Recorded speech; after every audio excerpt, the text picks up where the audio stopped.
Ben istəyirəm ki, bu tarix imtahanlarındakı bu çətin suallardan danışaq. Sosial şəbəkələrdə ikinci və üçüncü qrup imtahanlarında tarix suallarının çətin olması ilə bağlı hələ də fikirlər, müzakirələr, tərcüblər var, səngimək bilmir. Bununla bağlı istəyirəm qısa fikirlərinizi bildirəsiniz. Hara gedir bu məsələ? Valla bu məsələyə hələ də Dövlət İmtahan Mərkəzi tərəfindən bir cavabın gəlməməyi çox belə qəribədir. Yəni bu qədər kütləvi qınaq var, bu qədər kütləvi etiraz var. Nə gözləyirsiniz? Hansı bir sorulardan həmin suallar da addım gəlməlidir? Yəni mütləq şəkildə suallara yenidən baxış keçirilməlidir. Çünki o da olmayan yerdən tutu çıxmaz. Yəni bu boyda ölkədə dərs keçən müəllim, bu qədər repetitor bu sualların qəbul standartlarına cavab vermədiyini deyirsə, demək ki, burada nəsə var. Özdə sualın sayı 1 deyil, 2 deyil. Ən azı 3 sualın problemli olduğu diqqətə çatdırılıb. Yəni necədir problem? Sualın hər hansısa birinin cavabı yoxdur məsələsi deyil. Sadəcə sinif kitablarında uyğun olmayan məsələlər var, sual şərtinin çatışmazlıq var.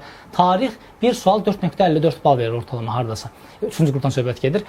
Biz nəzərə alsaq ki, bir tələbədə 3 sualdan söhbət gedir. Bu ən azı səhv düz aparır amili nəzərə alsaq, 15 bal kimi bir baldan söhbət gedir. Yəni çox xahiş edirik, Dövlət İmtahan Mərkəzi bu məsələlərə qulağını tıxamasın. Yəni buna qulaq asmaq lazımdır. Reaksiya versə belə, hansısa bir addım atılmayacaq məncə. Yəni təzədən imtahan keçirilə bilməz. Baxın, mən sizə bir məsələni deyim. Bax, hardasa bir 3 il bundan əvvəl müəllimlərin işə qəbul imtahanında Azərbaycan dili imtahanı nöqsanlı şəkildə keçirildi. Azərbaycan müəllimlərin işə qəbulu nöqsanlı. Və orada Azərbaycan dili suallarının 4 dənəsində birbaşa yanlışlıq olduğunu həm dimin ekspertləri, mən şəxsən özüm onlarla görüşmüşəm, həm də Təhsil Nazirliyinin ekspertləri %100 mənlə şəxsi birəbir görüşdə iddia elədilər ki, müəllim, bu sual səhvdir.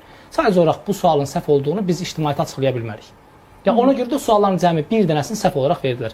Burada bəlkə də Dövlət İmtahan Mərkəzi susur, örtbasdır eləməyə çalışır, amma burada bir problem var. Problemdən qaçmaq olmaz yəni. Bu problemi həll eləmək lazımdır. Sualın 3-ü səhvdir deyə, Dövlət İmtahan səhv deməyək. Bu sual problemlidir. Artıq bunu bütün tarix kitab müəllifləri, bütün ekspertlər, hətta dinin özündə ekspert işləyən müəllim, bayaq gəlirəm yolda danışıram, baxın, müəllim biz bununla bağlı danışacağıq. Doğrudanmı belə deyir ki, müəllim, heç bir dinin eksperti çıxıb o sualın məktəb proqramında olduğunu göstərə bilməz. Bunu adam deyirsə, demək ki, bununla bağlı çıxıb açıqlama vermək lazımdır. Mən belə başa düşürəm ki, biz gələn verilişimizdə də buna bir xeyli vaxt ayırmalıyıq. Amma inşallah həmin o günə qədər hansısa bir reaksiya gələr Dövlət İmtahan Mərkəzinə. Çox qısa. Bəli, üzr istəyirəm. Yəni biz tarixçi deyilik. Mən də tarixçi deyirəm, Kamil müəllim də tarixçi deyil. Ona görə mən o məsələyə belə sual səhvdir prizmasından fikir bildirmək istəmirəm. Amma faktiki olaraq bu qədər əgər insan, bu qədər müəllim, bu qədər pedaqoji demək ki, məsələyə münasibət olmalı. Problem ondadır ki, suallar məktəb proqramından düşməyib. Yəni bu iddia olunur. Buna yəni açıqlıq gətirmək lazımdır. Yəni bu qədər. Göstərərək cavab vermək lazımdır. Məsələn, sinif kitabına açılmalıdır, göstərilməlidir ki, baxın sinif kitabında bu cümlə burada qeyd olunur. Orada bir vəzir məsələsi var. Gözləyək yenə də reaksiyanı gələcək günlərdə. İnşallah baxarlar məsələyə.